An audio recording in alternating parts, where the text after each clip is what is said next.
So what motivates me and inspires me really is intelligent design, great concepts, and problem solving, being able to kind of put all the pieces of a puzzle together to really think through a brief. It's through that thinking and it's through coming up with great ideas that I'm inspired to actually get on and produce the work that we do.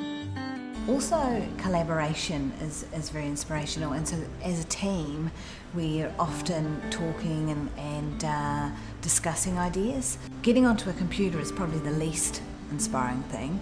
That's just a means to an end. I suppose the other thing, if I'm honest, beautifully crafted pieces of work also inspires me. So it's not just the idea, it's once you get to the end and the idea is completely refined and evolved and been taken through different manifestations, and then producing something that's very beautiful and crafted is also sort of very inspirational.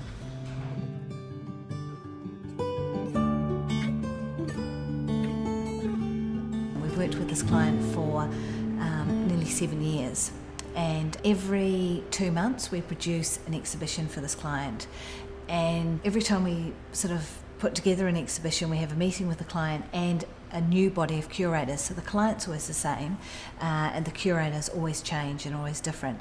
And this client, you know, at the beginning was very conservative and was very tight with budgets and really didn't want the graphic design to have any voice whatsoever or have any personality. It really had to stand secondary to what the curator was doing and what the exhibition was about. And this was just going to be a small catalogue that would go alongside it. And at the beginning he really didn't mind if they all looked exactly the same. But as time went on, we've sort of educated and worked with this client and taken them on a journey, and now he's so involved with what the catalogue and the exhibition identity is going to be, and he really loves that whole part of what are we going to do this time and how's it going to be different. And each time it's a new challenge and it's a completely, he really enjoys taking it to a new place. When we first started, when they'd have an opening, you could quite easily all fit within the space and there'd be some, you know, wine and nibbles and all that kind of stuff. Now, the whole exhibition, it spills onto the street. There's a huge following of the exhibitions.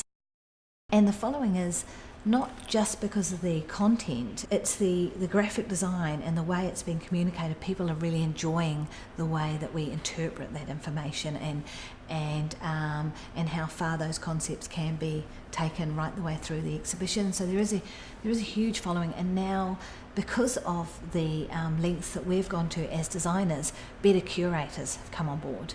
And which is great, and so they've had some really strong curators saying, I want to take this space on, and it's a really small space, it's a very awkward space, but they know they're going to get really good material out of it, and there's going to be really good thinking, and the interpretation from a design point of view will be very strong and high. And the budget, about 3 years ago, they nearly got their funding cut for the space, and there was just there was no argument once they showed the statistics that the space had to keep going. It was only meant to be a temporary space, and now it's actually become a permanent fixture within the city of Melbourne.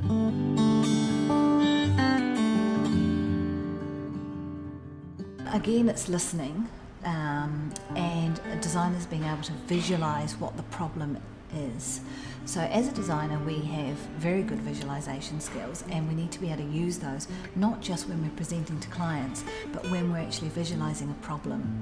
And just recently we were given a big brief from a large advertising company came in, and it was a brief that they couldn't solve internally, and they gave us all the problems. And these problems, you know, it wasn't just one problem, there were loads of different problems. And as they articulated all the problems and we really listened to what they were, we started to sort of be able to visualise why these things weren't going to be able to work, which I think is a mindset that designers have that other people don't have. The account manager in the meeting said to me, how the hell, how did you do that? He said it just seemed like this bombardment of kind of problems, and to him, he couldn't make sense of them all.